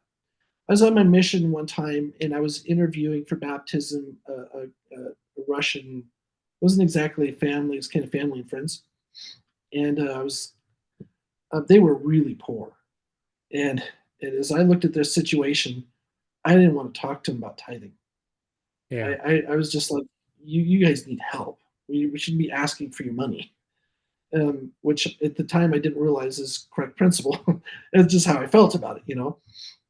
So I asked them what they understood about tithing, and then here comes the $1,000 question: Are you willing to pay it? Will you covenant to do this if you're going to get baptized? Right, it's a prerequisite. And two, I think, out of the three family heads that I spoke to, said, I said, "Well, how do you feel about paying tithing?" Um, and one of them basically said, "I don't like it. It's not enough." Wow. And he said, "God gives us everything. We have our freedom. We have our health. We have all of these things. I've got my beautiful family, and I have all to give him back 10% is nothing." And I'm I'm a missionary, and I'm like completely humbled by his attitude. It's way better than mine is. Right. My attitude is a 18-year-old boy joining the church was see whether or not I will not open the windows of heaven for you if you pay your tithing. And I paid my tithing for the first time because they said just test him. Like, oh, I'm broke, man. And I did, and I got this huge scholarship to a college. Like, boom, right away. Way better than I expected. And I was like, there you go. See, prove me now herewith whether or not I will open up the windows of heaven and pour down blessings upon you. It's like, okay, that's my attitude. That's how I learned. And he's saying it's nothing. Why even make a rule of 10? That's just like baby doctrine, man. You got to understand God gives you everything. And at any rate, that attitude is what I see germane in the original section, and in what the early brethren are teaching, complaining the saints aren't getting it. They're saying, this is what you don't understand. And here it is, King Benjamin, right at the very beginning, you're unprofitable servants. Even the air you have is borrowed. Everything that's made of the earth, everything that you have in front of you is God's. You're just a freaking steward. You're borrowing it. And when you die, it goes back to him. Right. Get rid of all your pride. Who do you think you are, man? You got caught up in the world thinking you're some awesome something or other, and get over it. You're not that awesome. Right. And at any rate, that's what I see over and over and over in each change, in each page. I just see that kind of a message coming from the brethren saying, okay, this is the pinnacle of discipleship. After plural marriage, consecration, that's the pinnacle of discipleship. When are you willing to say, I don't have a duty just to myself. Mm-hmm. I don't have a duty just to take care of my children. I have a duty to take care of any of my brothers and sisters who need help. And it's not oh, good for you, good boy, man, what a kind, charitable person you are. No, that's my duty. That's something I'm supposed to do, because I'm supposed to adopt the principle of understanding to love your neighbor as yourself. And would I allow my neighbor to be cold in the winter? Would I allow myself to be cold in the middle of winter? No. So why are you letting this brother live that way? Because he's poor. Well, he brought it upon himself. No, let's not think that way. And Right. and as soon as we get rid of all this pride and we start thinking this way, and we receive it as a duty and not just as a good job. I'm awesome. Let's name the foundation after me because I gave all the money. Let's write down on the Burger King thing that I donated money to this cause and put it on the wall. So that Right. everybody donated some money. Get over yourself and just do it because you love them. It's the same attitude as the Savior. He doesn't get anything out of the deal of the atonement. Right. He doesn't, maybe he gets some more glory, but really, what does he get out of it? He's not alone in heaven. That's what he gets out of it. Yeah. Yeah. And it's all for us. Unless you just want to say he's selfish because he doesn't want to be lonely. But the whole gospel program is, let me lift you all up to be where I'm at, and let me help you to achieve what I've achieved. Let me bring you, God says, I will make you joint heirs. I'm going to give you everything I've got. The whole gospel program is to bless everybody with the blessings you have, and increase that and enlarge that as much as possible. And if you have that attitude, then you look at consecration, you're like, well, that's just the whole point of the gospel. It's Right. just to bring everybody up to the same level and to continue to do that. It's the opposite of crabs in a bucket, right? Absolutely. You pull each other out of the bucket instead of keeping each other in the bucket. Absolutely. Yep. 100%. Let me ask you this question. We kind of started here reading Orson Pratt, and Orson makes the statement that the Lord rescinded, so to speak, living United Order. Do you think that's he revoked this? Revoked? Thank you. Do you think that that's correct, what he said there? Sort of. I look at it like this. Because that's a dangerous precedent if that's correct, right? Right. Well, and I think and there's no revelation saying I revoke this law. So right. I think Orson Pratt's extrapolating a little bit. And frankly, he was pretty firm about rebuking the saints for not living it and saying we need to get back to it. But I think his point is correct. And so this is kind of how I see this. And we talked about this in a previous podcast, but God gives the Old Testament law in Deuteronomy 10, Joseph Smith translation, Moses comes down from the mountain with fullness of the gospel, sees people worshiping gold calves, breaks the fullness of the gospel tablets, comes back with 10 commandments. Well, that sucks. The 10 commandments are a pretty chintzy version of the gospel. You can laud them and say, well, if you take the principles behind them, it expands the whole gospel. Love your neighbor as yourself is a lot better thing than saying don't worship idols. There are different levels of the gospel, and they were cursed. That's what God says. That was a curse. Joseph said that was a cursing to those people to have a lesser law. Right. But at the same time, if God would have given them the fullness of the gospel while they are worshiping a golden idol, they would have all been in condemnation for all the new light and knowledge they had and were not willing to live. So this is what I see in the Doctrine and Covenants, is God saying, okay, I gave you the fullness. That's what this dispensation is about. It's about the fullness of the gospel. But now that I've given you the fullness and you see that you're not willing to live it, let me give you a pacifier and make it a little bit easier for you to swallow and a little bit easier for you to understand and a little bit of a lesser law, but it's not too much of a downgrade. Let me give you something else that you can do so that you're not under condemnation for not living everything. You're doing your best. And then he says, oh, you weren't willing to do that either. Let's do it again. And then ultimately, here's tithing. Okay. And to be fair, and I think tithing's an important principle at some level. I make the argument for it, but at the end of the day, I don't like tithing, because tithing to me represents the baby version of what you do if you're not willing to live the fullness of the gospel. It's being a Christian instead of being a Mormon. It's being a Muslim instead of being a Christian. It's a lesser law.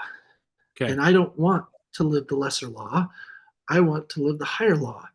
And if I'm screwing up and falling and skinning my knees all the day long, that's okay with me, as long as I know I'm trying to live the fullness. And if I'm doing something less, then I'm just disappointed with myself.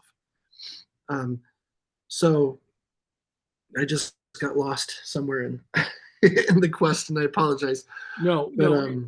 Do you feel like the commandment to live it was revoked. United Order still enforced? I don't think it was revoked, but I appreciate Orson's perspective, and I see it more like this. God took consecration from the Church of Jesus Christ of Latter-day Saints, and he gave it to the Church of the Firstborn. If you're endowed, now you have the consecration upon you. You've taken a covenant to live it. It's expected of you. But if you haven't been to the temple, then tithing is what is expected of you in the Doctrine and Covenants.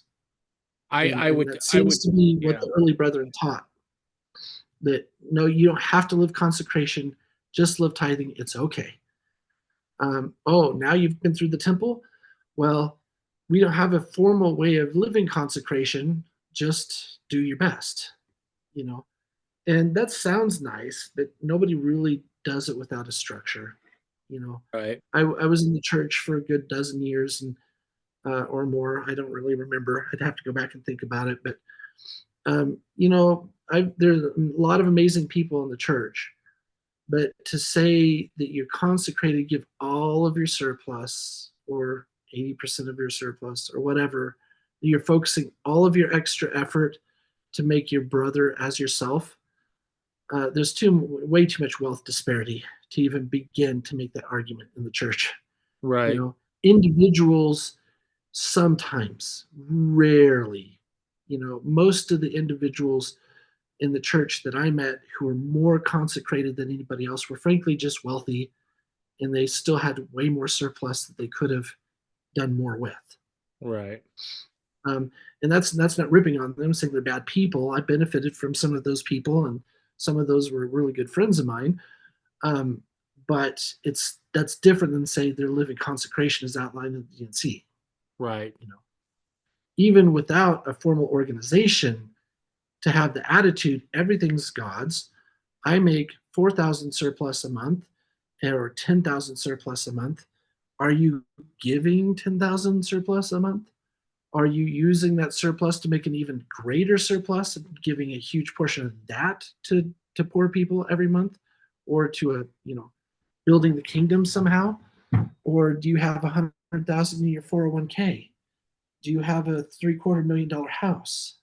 Nobody needs a $750,000 house. I've lived in one before. It's really, really nice, but you don't need that, Right. So, that's a very, very different question. And it seems to be kind of what I'm seeing with Joseph Smith too, with those quotes I was alluding to earlier. And I haven't fully investigated the depth of him and checked around the original sources and that sort of stuff to get context. But he seems to be saying, you committed consecration in the temple, you're on your own, figured out.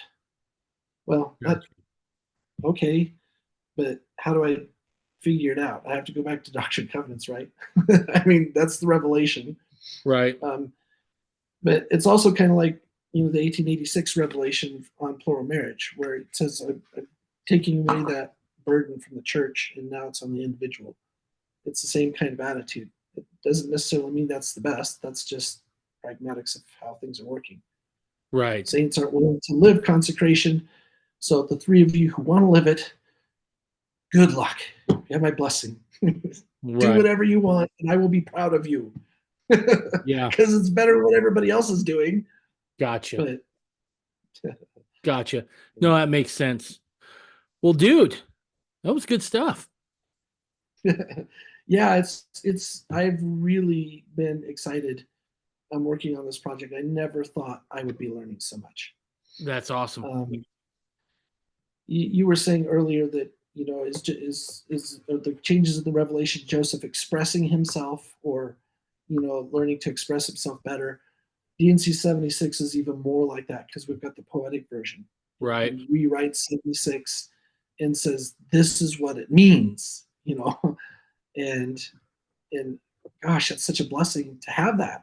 Yeah. And that's why I started going to find all the commentary of the brethren about the Doctrine Covenants, is because they're saying this is what Joseph meant, or Joseph talked to me about this principle and this is what he said, and so I understand this DNC verse differently because of what he taught me. And you get all these gems, and it just completely expands your understanding of what was going on. I was totally sold on this historian's perspective that consecration was just everybody's just giving it a shot, trying, and it didn't work out, so we gave it up. Right. I mean, I wasn't 100% sold on that, but it looked like there's a lot of evidence that way. A lot of humanity behind those efforts. Right. And how else do you interpret it? But now that I've read what their commentary is, I see the humanity behind it was them saying, okay, I'm not going to tell you what to do, brother. I'm not going to tell you the Doctrine Covenants says to do it this way, and the bishop says this. I'm coming to you and saying, what are you willing to do? Right. And I'm going to get a group of people together, and whatever they're willing to do, we'll use that as a stepping stone. That's what they were teaching. And now that's my perspective. That's what the humanity is. And I think it's a significant difference, because now the humanity is not on the prophet. Now the humanity is on people. Absolutely. And I think that's an important distinction. It's something to be aware of. Yeah. Let me ask this last question before I leave, because I'm going to go back to this because I find it disturbing what I'm seeing. And you're a real intelligent guy. You're well read. You're an author. Explain to people how consecration and united order is different than socialism. I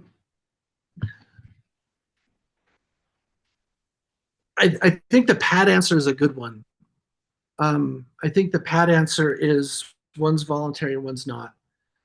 But I think the real thing is socialism is an administrative form of government and economics.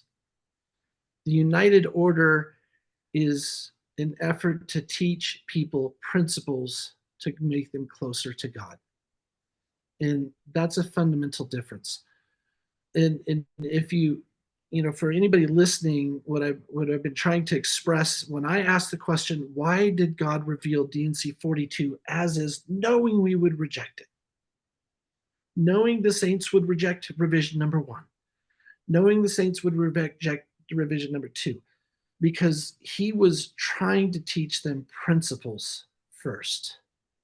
And when they rejected the principle, he gave them more administrative direction to try and give them something you could do with your hands and with your body to make a difference in how you're living the gospel, to give you a kickstart to learning those principles. One of the things that is not taught very well in the church, and almost it's actually had some opposition by some of the brethren about 50, 60 years ago, and isn't very well taught in a lot of fundamentalism, is the purpose of the gospel is to learn truth, receive it, and then live it. The early brethren taught that a lot. I've even found some quotes from Joseph Smith that weren't published very well, and some of them really hard to find, saying, knowledge is the power of salvation. You're learning principles, and the more principles that you learn, the more you become like God, and you find the joy and blessing in it. D&C 130 verse 20 says, that's the famous, every blessing is predicated upon keeping a commandment. So why do we have the commandments? They're to teach us principles that when we live by them bring us blessings. And so the purpose of consecration is to teach us to love our neighbor as ourselves, or more than ourselves, or whatever, and to acknowledge that all things are God. And we can give that lip service. And that's another thing that Orson Pratt noted. He said what D&C 42 did is he taught the people that they said that they were willing to do stuff, but what they found out is their lips believed it, but their hearts did not. And so it's really easy to say, well, love others as yourself. Okay, I can do that. It's, you should recognize all things come from, okay, I can do that. All right, so you make $1,700 extra a month that you don't really need for food or clothing or anything. What are you doing with it? Well, I just keep it in my bank, and sometimes we go on vacations, and we do all these nice things. Say, well, your brother so and so down, I don't care what ward, branch, I don't care what part of the restoration you're at. Somebody who's not as well off as you. Are you actively trying to make that person's life as good as yours? Because if you're not, you don't really, your lips believe, but your heart doesn't. Because if your heart really believed, you would be trying to make sure that there was no poor among you. And you would be trying to do that because that's true principle and you love them. Right. And that's really what I see with consecration. It's not, the administrative forms of it are there to kickstart us. And that's where that's what I was getting at earlier. That's where I think Centennial Park really nails it. Maybe they're not getting the administrative details correctly. And I can make a very strong argument they're not. If you believe Joseph's a prophet, they are not. But they got the principle behind it well, and they got it right.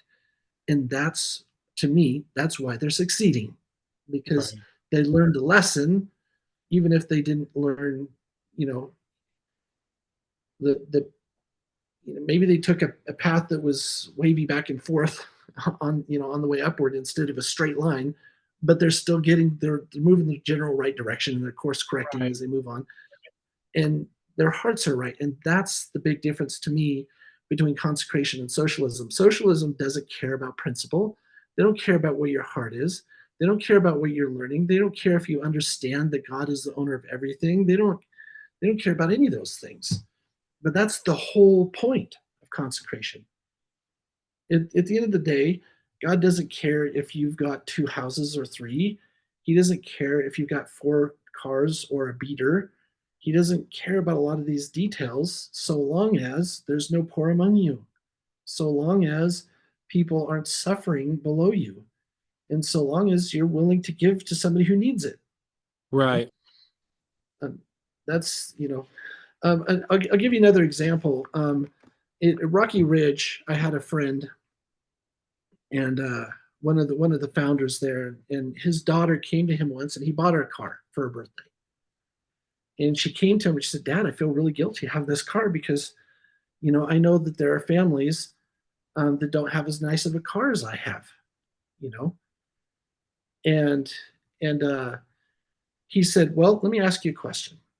If one of these families had no car and really needed one, would you give it to them?"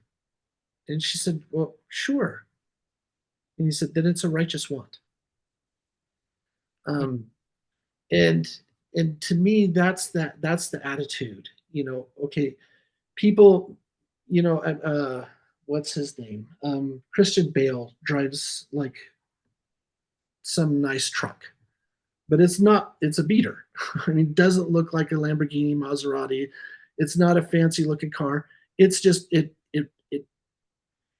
it's really, what's the word? It's mechanically sound. It doesn't break down, right? Right. And this guy could buy any car he wants in the world, but he buys a nice pickup truck because he can carry stuff for people once in a while, and it doesn't fall apart. And so he's got this attitude. He's not living above his neighbor, and she's like the same thing. I have a nice car. It's not a fancy car, but it's better than what other people have. Is that okay? Well, are you living above everybody else? Christian Bale's like, no. Keanu Reeves, no. I ride the same subway as everybody else. I give people seats whenever there's an open seat. That's the attitude that makes the difference, Right. and that's what he was trying to teach her. And you could nitpick over details of that principle and how he's teaching or whatever, but I think for a 16-year-old girl, that's a really good explanation and Yeah. understanding. And that's really what consecration is trying to teach us. And frankly, Latter-day Saints as a whole, we don't get that. I see pockets of it. I saw a lot of that in Missouri, in those building the temple. Those are some very consecrated men, and best top-notch people in the world. Very impressed with them. Some of the people at Rocky Ridge, I've seen people that could be multimillionaires living high on the hog, and they walk around like everybody else, and they give all their money to the order, and best people in the world. So there are some out there, and I'm not suggesting we're not, but as a whole, um, all the restoration movements looking at us, are we consecrated truly? Not even close. Not even close. We have so many poor among us. Yeah. Um, and for what? I mean, if the church can have whatever $4 billion shopping center across from the temple, surely, and I read a stat once that all their extra money could buy a house for every member of the church. I mean, imagine what you got rid of the mortgage payment for every member of the church. What that would look like 10 years from now if they were consecrated and giving, even just tithing their money. Right. Um, at any rate, we're not consecrated. We're not living these laws as a whole, and I think that's really sad. We talked a But little. I also get it. Right. Do I want to take my kids on vacation? Yeah. Brother so and so's car broke down. Do I buy him a car instead? Dang it! We haven't been on vacation in 4 years. Here's Yeah. brother so and so's. I think this is just me looking at it from a very academic point of view, having never lived fully consecrated within a community.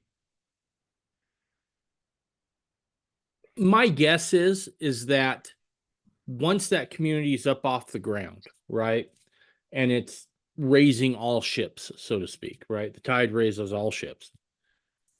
I don't think there would be a lot of want of not being able to take your family away for a vacation for a week or whatever, Right. right? That's a temporary sacrifice. That's a temporary sacrifice for a long-term benefit Yeah. that that Of will becoming the most wealthy people on the planet. right. I think those things would come in time. Um And I think that's been largely because if we look through history, we have places like Orderville that weren't very successful and were in some ways downright harsh. But then you Yeah, got the Brigham City model that seemed to do very well for a long time. Like it could have kept going had they chose to do it, sort of a thing. yeah, And I think too often there's been a extra focus on the ones that didn't do so well, right? yeah, Those yeah, cooperatives or whatever. The other thing I would say about this whole thing is that and I've been banging this drum for a while, and I'm not I'm not so um dense as to understand that it may seem somewhat hypocritical, but I've said for a while, we better start figuring out how to live around each other, right? yeah, Gather with like-minded people. yeah, Because if I think there's also this misconception of, well, when the hard times come, right? If you're LDS, you're like, okay, when the hard times come, we'll just all figure it out at that point. right. A lot of fundamentalists have the same point of view. I tend to be the other direction, like, we better figure this out now Right. so that when it's time, we can, right? Yeah, It's kind of like working on the play in football that you really need in the fourth quarter that you never practiced, and you're like, okay, we'll just roll out and do this. And right. so I've been feeling for a while that while yes, it may be hard to gather around like-minded people and get this done, we better start understanding these principles very quickly. At Yeah, least if we have the understanding of the principles, we have a point at which we can start from. And so, in some ways, I feel like the problem we have now is almost the exact opposite of what those original saints back in the pioneer era, their problem was, right? I think if we really wanted to be educated on all the principles, well, now we don't have the federal government trying to kick us out. We don't have mobs kicking down our door. We're not, by and large, we're not subsistence farmers, right? We got some spare time. We can figure these principles out, yeah, right?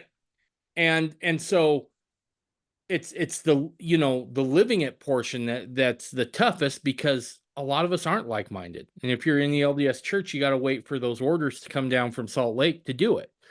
Um, so in some ways, the saints could kind of live them, but didn't necessarily grasp the yeah, concept and the principle. So we're in kind of a reverse thing here, right? Where if we really wanted to know those principles, we could. And that's why I was so excited when you texted me and told me that 42 was the next one coming out, because we need to understand these principles way better than we have up to this point. yeah. And I really appreciate that thought, and I'd like to augment it a little bit. Um, to my knowledge, Rocky Ridge Order is the longest standing order in all the history of Mormonism. They started in the 70s, I think late 70s. Um, and so they've learned an awful lot about how to live a united order, and they still struggle. Mhm. Um, and and not in minor situations. Right. They have some really every few years, they have a few months where they got to debate some point of doctrine. And the idea that we'll be able to just kind of get together and we'll just pull together when we need to, um, it's kind of laughable. When you're subsistence level living, and I've had firsthand experience with this last several years, off and on. Um, After I quit my law practice, we just hit some really bad financial times, and we've had our ups and downs, but we've had some really subsistence level stuff. And let me tell you, when your focus of the morning is to go downstairs and start a fire to heat the house, and then your next level is to try and figure out how are you going to pay this bill and how are you going to get enough food to get you the rest of the month. You don't have time to be sitting down and saying, this function of our United Order is not working very well. How do we make it more efficient? Right. you know and brother so and so really offended me because he was saying, because Jesus is Jehovah, even though I don't believe that, he keeps insisting on it, and now he's saying because of that he wants to do this thing, and he interprets this scripture this way, and that's going to completely change how we do our order. You think you're going to just move on past that easily? No way. The closest I've seen to that is in Missouri. They have very strong doctrinal disagreements in their community from time to time, and yet they are so awesome to throw that aside and say, brother so and so needs a load of mulch in his yard, and 3 hours later somebody's got a load of mulch that's in your yard. And doctrinally different or not, they don't care. They love each other. And so you want to learn to do that. Those are the people that I've seen that know how to do it. But that doesn't come overnight. No, that comes with trial.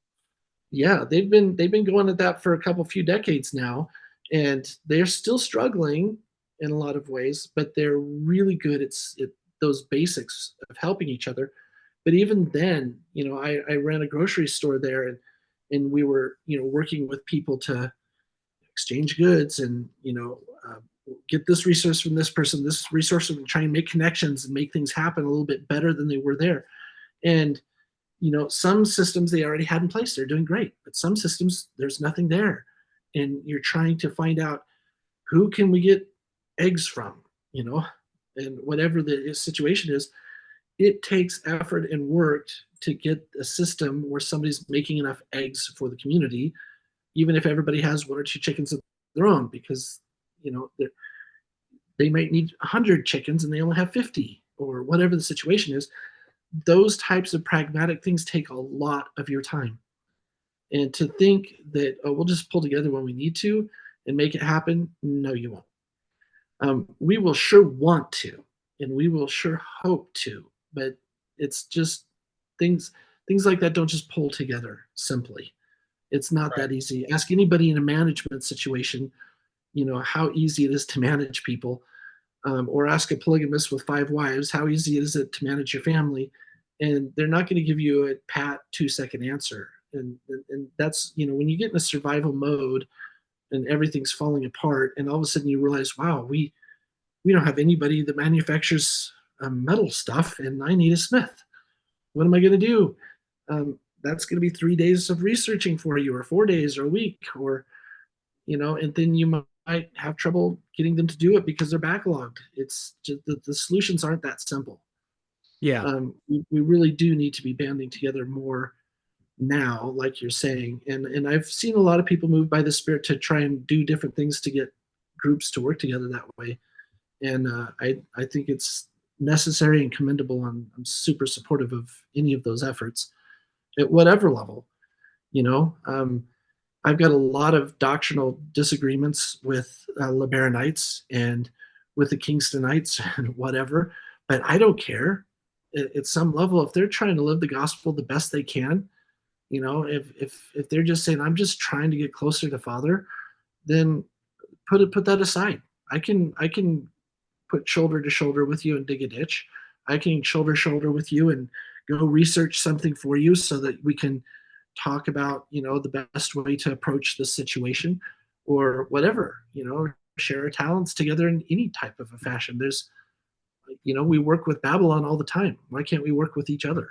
Absolutely. Because you believe some doctrinal thing I don't, because you think you got priesthood keys from a guy who thinks, a swindler. Who cares? Right. I can still associate with you. We can still be friends. I've got friends who are pagans, so why can't I have a friend who's Liberanite? Right. Why can't I have a friend who's Kingstonite? Just because we disagree about who holds the keys or what keys they hold or whatever. I mean, so what? It's just dude, you're explaining exactly what I meant when I said we may not be able to hug it out on Sundays, but we better figure out how to work together on Saturdays. Yeah. Exactly. Because I feel like it's getting time. everyone I talk to, everyone that I have an opportunity to sit down and talk with, all describe the same feeling. It feels like our society is hurtling towards an event. What that event is, I have no idea. But I can tell you from the general feeling, it ain't going to be great. And so this is the time to kind of prepare. And I would say start with just learning these principles. Go get Drew's annotated version of the Doctrine and Covenants and sit down and read that thing. Read not only what's in your Doctrine and Covenants, but read what the early brethren were talking about, because they lived through it. They heard Joseph talk, and they will have insights that we aren't necessarily privy to until we read those things. But dude, good stuff. I don't think I've ever done quite this deep of a dive on consecration and United Order before. So good stuff. Thanks for coming on again, man. You bet. Super glad to do it. And I am so grateful for what you're doing. And I'm so grateful to see other people out there doing similar stuff, just talking about these things, airing them out. I listened to the debate between Taylor and was it Michael Ness? No, there was Jacob Vidrine and yeah, it's Jacob Vidrine and Taylor on Justin Frankham. Yeah, on Blacks in the Priesthood. And I think that stuff is so good to have out there and to see what different people are thinking and stretch our minds a little bit and just to open that dialogue. There's so much anti-Brighamite stuff out there. There's so much anti-Mormon stuff out there. It's to have a faithful venues where people are disagreeing but trying to come to the truth.